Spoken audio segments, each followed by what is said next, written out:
Okey, kembali bersama kami dalam Selamat Pagi Malaysia. Dalam segmen ini kita ada 1001 persoalan. Ada juga yang mempunyai pendapat yang berbeza tentang pelbagai perkara berkaitan dengan COVID-19 dan langkah kita seterusnya. Kita juga sering dengar tentang varian-varian baru. Adakah varian ini wujud ataupun tidak? Kita bersama dengan tetamu kita. Ya, bersama dengan kita iaitu Datuk Dr. Zainal Arifin Omar selaku pakar perubatan kesihatan awam pengerusi VCEE19, Volunteers for Community Engagement and Empowerment for COVID-19. Assalamualaikum. Waalaikumsalam. Datuk. Ya, Datuk, di penghujung tahun 2021, kita ingat dah boleh settle dah ni. Betul. Boleh melangkah ke tahun 2022 tanpa mendengar tentang varian baru. Tiba-tiba muncul pula Omicron. Robot transformer pula dia. Dan dikatakan kadar keberjangkitan adalah yang paling tinggi. Jadi mungkin Datuk boleh berikan kita sedikit pengenalan kepada varian baru ni, dan adakah ada varian-varian lain?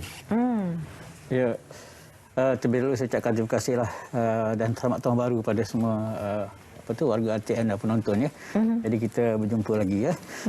Jadi sebenarnya daripada awal ya COVID-19 ini timbul ya, sebenarnya telah diingatkan bahawa virus SARS-CoV-2 ni sebenarnya dia akan mutasi.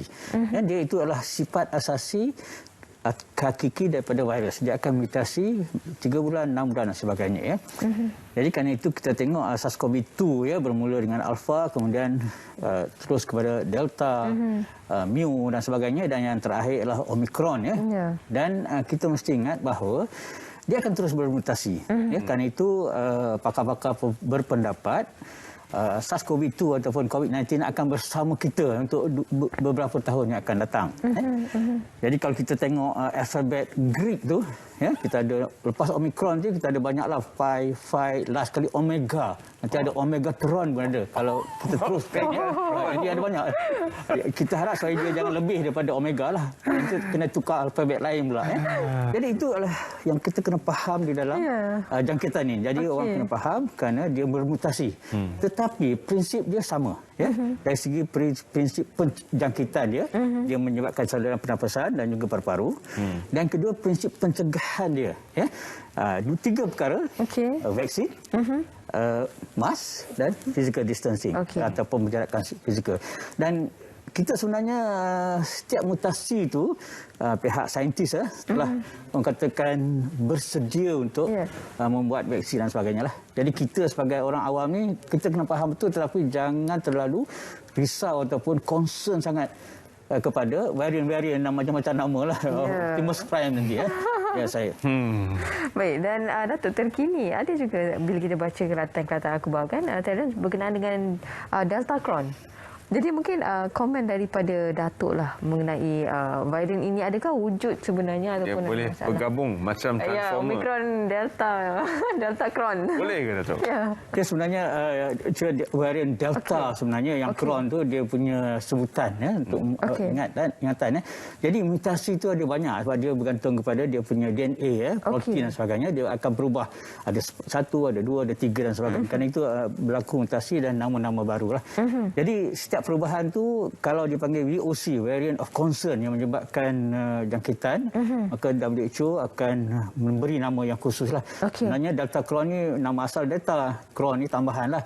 Yang dikatakan kombinasi itu ialah Flutron, yang itu kombinasi di antara flu virus yang biasa di Europe dan juga daripada COVID-19 lah, SARS-CoV-2. Boleh berlaku sebenarnya macam setengah-setengah penyakit. Kita boleh mendapat 1 atau 2 virus dalam badan kita. Cuma yang mana dominan ya. Tetapi sistem pertahanan badan kita insya-Allah bila tiba masanya dia akan melawan virus yang masuk pada badan kita lah, insya-Allah. Jadi bukan 2 varian COVID bergabung, dia mungkin menjadi satu jangkitan daripada 2 virus yang berbeza tadi.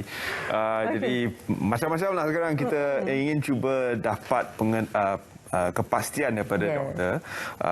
Dan Datuk, mungkin kita juga boleh melihat Omicron secara khusus. Saya melalui bacaan berpendapat ini mungkin varian VOC yang mungkin last lah, sebab dia paling mudah merebak dan simptomnya kurang. Pendapat Datuk macam mana? Ya, sebenarnya pihak kami, pakar-pakar kesihatan awam dan juga epidemiologis ya, kita memerhatikan dan juga membaca dan juga melihat ya data-data dan informasi daripada seluruh dunia lah ya. Jadi memang ada dua pendapat yang orang katakan major lah ya. Yang pertama mengatakan Omicron ni adalah satu jangkitan yang mudah merebak ya. Dan walaupun dia ringan ya, tetapi kalau kita mempunyai jumlah yang besar ya, maka dia punya burden, beban kepada hospital, kepada sistem kesihatan akan meningkat ya, kerana dia mudah merebak dan juga menyebabkan yang banyak, tetapi dia agak ringan. Itu adalah kerana itu WHO dan juga pertubuhan-pertubuhan lain concern ya supaya kita dapat mengekang jangkitan dia ya. Itu pendapat yang pertama. Kemudian dari segi pendapat yang kedua, ini daripada pakar-pakar juga mengatakan bahawa betul seperti Terence mengatakan tadi, Omicron ni menyebabkan jangkitan yang mild, yang ringan, dan dia menyebabkan jangkitan yang luas ya. Jadi dengan adanya jangkitan yang luas, dia akan menyebabkan natural immunity kepada penduduk-penduduk ya. Di samping dia tidak menyebabkan seriousness, tidak menyebabkan kesakitan, kemasukan dan kematian. Jadi dengan cepat akan meningkatkan imuniti populasi, natural immunity. Jadi bila ditambah vaksin dan juga infection, maka imuniti seluruh penduduk akan tinggi. Itu pendapat kedua, dan kita berharap juga betul bahawa ini akan menjadi pengakhiran, kerana lepas pada ini virus-virus yang selepas pada Omicron mungkin mereka untuk hidup bersama manusia, jadi dia akan katakan macam biasalah ya, kawan-kawan dah ya, jadi tidak memudaratkan. Jadi itulah pandangan yang dua yang major, dan saya lebih suka berharaplah supaya pandangan kedua tu akan menjadi kenyataan bagi kita. Ya, so, betul. SARS-CoV-2 ni jadi macam SARS-CoV-1, dah tak ada dah. Dah tidak dengar lagi dah. Betul. Walaupun mungkin adalah hidup bersama manusia seperti yang kata Datuk tadi. Kan. Okey, dan mungkin Datuk boleh kongsikan jugalah kalau kita tengok sekarang ni anak-anak mula ke sekolah sebagainya dan perlu untuk membuat saringan ya seminggu sekali untuk memastikan keadaan baik, dan adakah tindakan ini sewajarnya dilakukan untuk murid-murid sekolah khususnya, dan mungkin dan adakah dengan tindakan itu dapat mengurangkan kadar keberjangkitan tinggi ataupun boleh mewujudnya kluster sekolah pula? Ya, soalan yang bagus tu sebab banyak orang bertanya ya. Jadi sekarang ni sebenarnya macam kami di COVID-19, di VCE 16 lah, kita nak memperkasakan komuniti. Kita kena mengambil tanggungjawab sendiri. Kita kena move forward. Kita jangan dengar-dengar, fikir-fikir, jangan. Kita macam mana kita nak move forward? Macam mana kita nak bergerak ke hadapan? Macam mana kita nak menghadapi sekolah? Saya sebenarnya saya punya sendiri ya. Bila masa cuti sebanjir, saya bawa anak cucu saya untuk misi banjir. Tetapi kita mengamalkan SOP dan sebagainya, dan selepas itu kita mengadakan ujian saliva test kit. Saya sebelum besok nak sekolah, malam ni kita buat untuk tengok positif atau negatif. Jadi alhamdulillah negatif. Saliva test kit, besok pergi sekolah. Saya beritahu cikgu, anak cucu saya negatif. Jadi sebenarnya itu yang kita sebagai komuniti, sekarang saliva test kit bukanlah mahal sangat tapi bukanlah murah sangat. Kalau dapat penjumlah lagi baguslah kan. Kita boleh lakukan sendiri di rumah. Dan sebenarnya di sekolah mereka mempunyai program itu, saya rasa 10% kanak-kanak akan dibuat ujian. Saya dah tanda tangan lah beri kebenaran untuk ujian COVID-19 ataupun PCR test. Jangan risau. Jadi saya rasa kita sebagai komuniti, kita jangan risau. Kalau ada 1-2 kes, jangan risau. Yang penting kita mesti SOP kita, anak-anak kita, mask, physical distancing, basuh tangan, dan juga vaksin kalau perlu, vaksin itu mestilah. Dan juga bila ada masa, kalau ada duit sikit ataupun ada peluang sikit, kita buat tiap minggu pun tak salah. Kita buat COVID test, terutama kalau kita telah berinteraksi dengan masyarakat besar lah. Betul, satu aktiviti cadangan yang sangat bagus pada komuniti kita. Kita buat sendiri. InsyaAllah. Betul. Dari masa ke masa kita akan dengar bahawa ada dos tambahan booster, ada mungkin tambahan kepada MySejahtera seperti kontrak tracing menggunakan Bluetooth tadi yang kita dengar. Dan semua ni kadang-kadang bukan disalah anggap tapi diputar belitkan untuk menjadi isu oleh setengah pihak. Di mana seharusnya rakyat mendapat sumber informasi untuk memastikan mereka melakukan keputusan berdasarkan data dan juga kajian yang tepat dan bukan bersandarkan kepada maklumat palsu yang disebarkan? Ya, saya rasa ini penting saya kata untuk sekarang kita move forward. Dan sebenarnya kita dah masuk tahun ketiga dah, 2 tahun. Kita sepatutnya dah bijak dan memilih informasi yang mana yang kita akan gunakan. Jadi saya rasakan setakat ini kita dah boleh mengesahkan informasi yang betul daripada mana, maklumat yang sahih pada agensi rasmi kerajaan, RTM misalnya, daripada Kementerian Kesihatan ataupun daripada fasiliti-fasiliti kesihatan dan juga daripada organisasi-organisasi profesional, persatuan-persatuan doktor, jururawat yang mana mereka akan memberikan maklumat yang tepat, yang betul Dan kita sekarang ni kita lebih percaya kepada sumber-sumber yang orang katakan tak begitu sahih. Mungkin selebriti ke atau ceramah ke, tapi itu semua tidak tepat dan kita lihat bahawa itulah yang melambatkan kita bergerak ke depan. Betul. Dan juga orang katakan nanti menyusahkan kita kalau kita nak keluar seterusnya kepada fasa endemik. Dan melihat di keadaan ataupun situasi sekarang ini, ada juga pihak yang tidak bertanggungjawab, doktor, ada tu yang memasukkan sijil vaksin untuk kepentingan diri sendiri dan juga keluarga mereka lah. Dan akhirnya apa yang membimbangkan adalah ia melibatkan nyawa orang lain. Bukan mereka sahaja tetapi orang lain juga akan turut terjejas dari segi kesihatan sebagainya. Dan pihak yang tidak bertanggungjawab ini sepatutnya memang diambil tindakan yang sewajarnya lah, kerana kalau kita lihat di Terengganu baru-baru ini sebanyak lebih kurang dalam 1,900 sijil pemalsuan vaksinasi telah pun dilakukan. Jadi komen Datuk lah mengenai perkara ini dan pihak yang tidak bertanggungjawab ini untuk hentikan aktiviti-aktiviti seperti ini. Ya, macam inilah. Pengalaman saya bekerja sebagai doktor di pihak kerajaan. Kemudian saya juga berpengalaman dalam Majlis Perubatan Malaysia, iaitu disiplin untuk doktor dan sebagainya. Kemudian dalam NGO dan juga komuniti. Jadi saya rasakan sangat tidak patut. Satu perkara yang tidak patut dilakukan. Kerana sebenarnya kesan dia, mungkin kita nampak kesan pertama orang itu membahayakan diri dia. Sebab dia tak ada vaksin, kemudian dia pergi bergaul, jadi dia boleh mendapat dengan orang katakan kononnya confidence, tapi sebenarnya tidak. Yang pertama. Yang kedua, dia juga akan menyebabkan jangkitan. Bila kawan-kawan ingat okey dia dah ada vaksin, maka dia boleh menyebabkan jangkitan, macam yang datang Omicron daripada luar negara dah.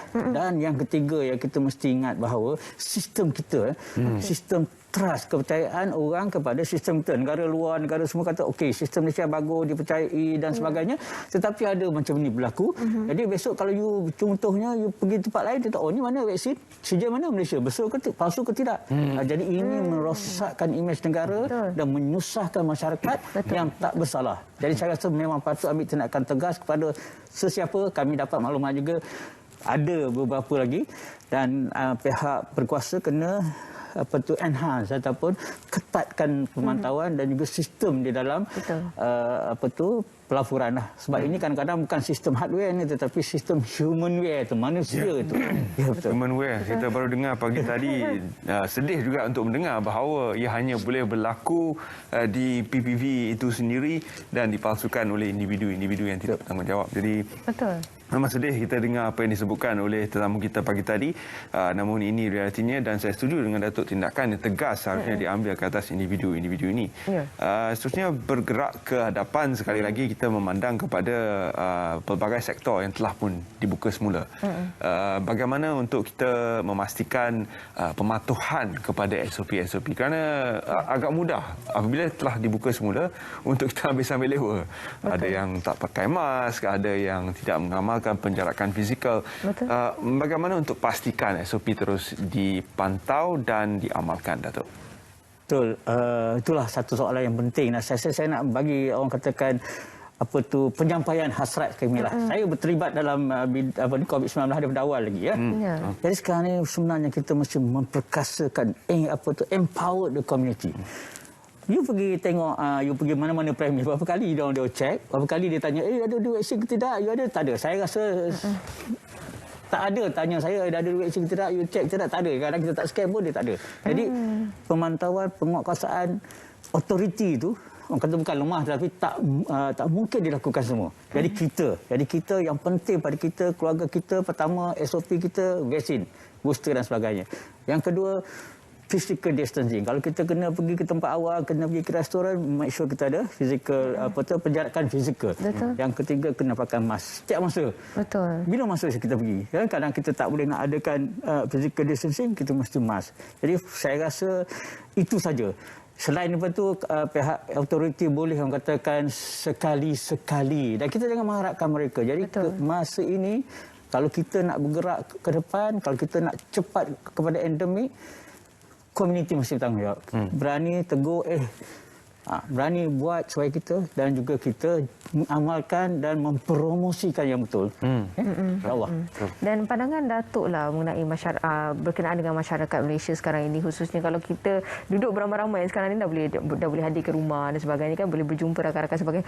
Masalah orang kita adalah kita akan duduk berbual tanpa memakai pelitup muka khususnya, dan tahap kesedaran lah. Mungkin pandangan Datuk sendiri bagaimana?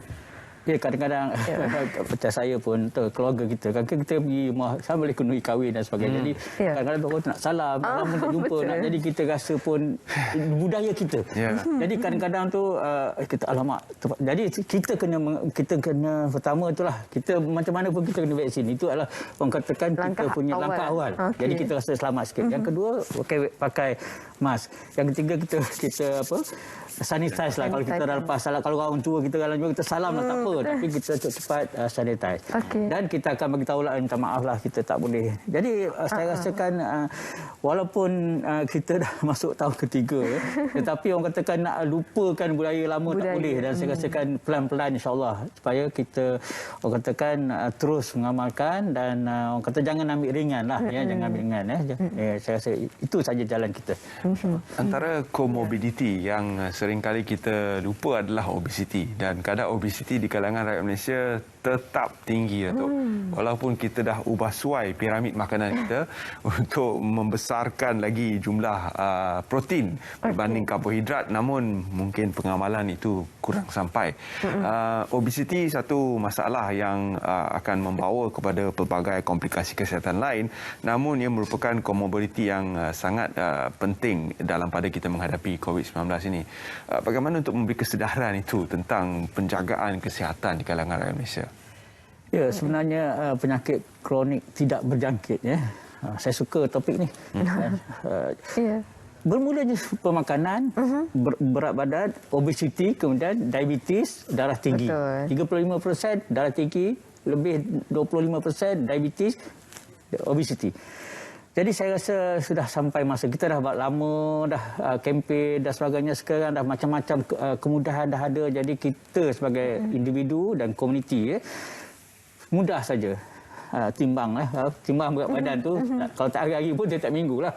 Kemudian kita kurangkan makanan yang berlemak dan sebagainya. Saya rasa dengan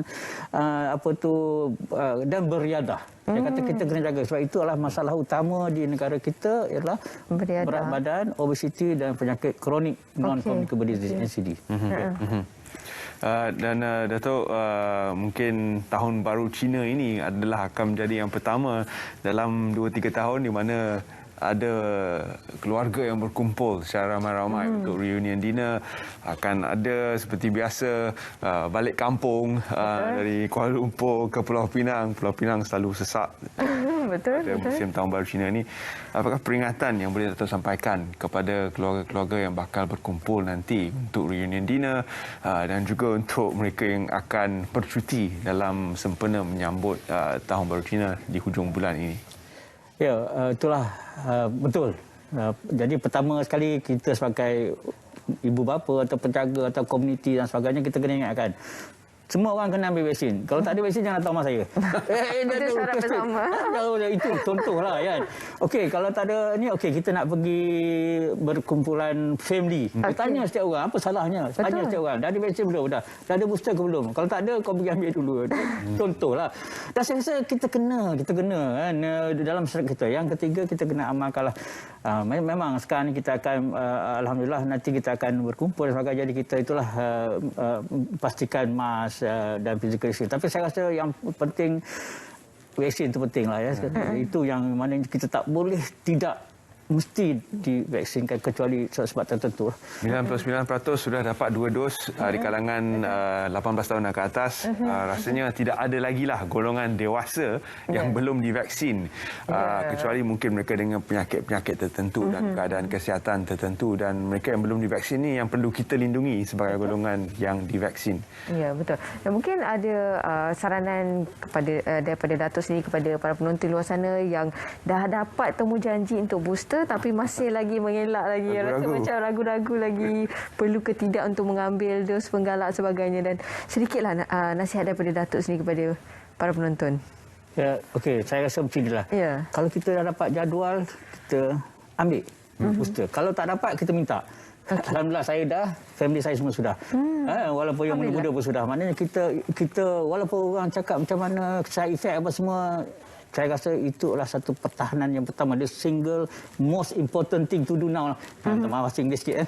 Jadi itu caranya saya rasa kan ambil dan secepat mungkin. Jadi kita boleh move forward, kita boleh bergerak lebih laju, lebih maju ke depan dalam masa yang terdekat. InsyaAllah. Ya, kesan sampingan saya masih rasa sikit DOMS dia, delayed onset muscle soreness. Itu yang nampak berat je tu sebelah. Macam berat sebelah sikit. Tapi ini sajalah yang saya rasa untuk kali ini. Masih boleh live. Tak ada demam, alhamdulillah.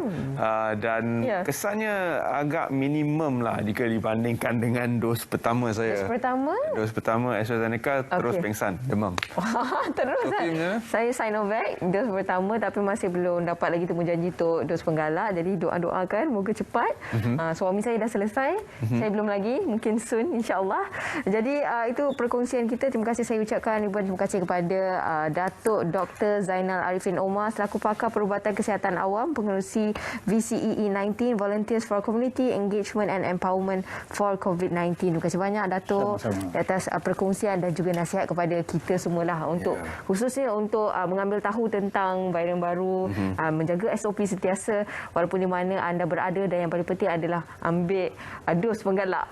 Itu yang utama. Bukan saja tahun baru Cina tapi juga Thaipusam akan berlangsung tidak lama lagi. Jadi untuk pertama kali dalam sekian lama mungkin upacara-upacara yang tidak dijalankan sebelum ini disebabkan oleh penularan COVID-19 akan berlangsung semula. Jadi SOP-SOP yang ketat diperlukan di samping memastikan semua orang mendapat vaksin dan juga dos-dos penggalak. Ya, itu menjadi tanggungjawab kita bersama untuk menjaga nyawa kita bersama, iaitu dapatkan temu janji vaksin. Dan sekarang ni kalau kita tak boleh walk in kan, perlu untuk menunggu temu janji yang diberikan di dalam apps ataupun aplikasi Bank Sejahtera. Dan kalau ada mungkin ada rakan-rakan berdekatan dengan anda yang masih belum mendapatkan vaksin, nasihati mereka untuk mendapatkan vaksin supaya sama-sama kita boleh mencapai tahap kelompok. Dan itu yang paling utama. Kalau kita tengok imuniti kelompok pun dah cukup tinggi. Rasanya kita tak boleh guna terma imuniti kelompok, tapi kita bergerak ke fasa endemik. Yes, endemik. Itu yang lebih tepat. Yang lebih tepat digunakan sekarang ini. Dan tidak kira varian apa pun yang akan mungkin wujud, saya harap Omicron yang terakhir. Tapi SOP-nya tetap sama. Omicron. Wow. Okey, kita harapkan itu yang terakhir. SOP-nya sama. Ya, yang paling penting tolong jaga SOP walaupun di mana saja anda berada. Jaga jarak fizikal anda antara satu sama lain. Jaga kesihatan anda bersama dengan keluarga anda. Terima kasih kerana bersiaran bersama kami pagi ini, dan kita akan berjumpa lagi 3 jam kita bersiaran langsung. Terima kasih kepada semua penonton yang juga mengikuti kami secara live di Facebook Saya Terang Teras. Dan sekian daripada saya, Raja Sofi Raja Arif, dan juga lagi sekali. Kita jumpa lagi esok bersama dengan rakan-rakan pengacara yang lain. Dan kami mewakili kru produksi mengucapkan terima kasih kepada anda 3 jam bersama dengan kami. Kita jumpa lagi esok. Bye. Engkau jauh terlena dengan nyenyak tanpa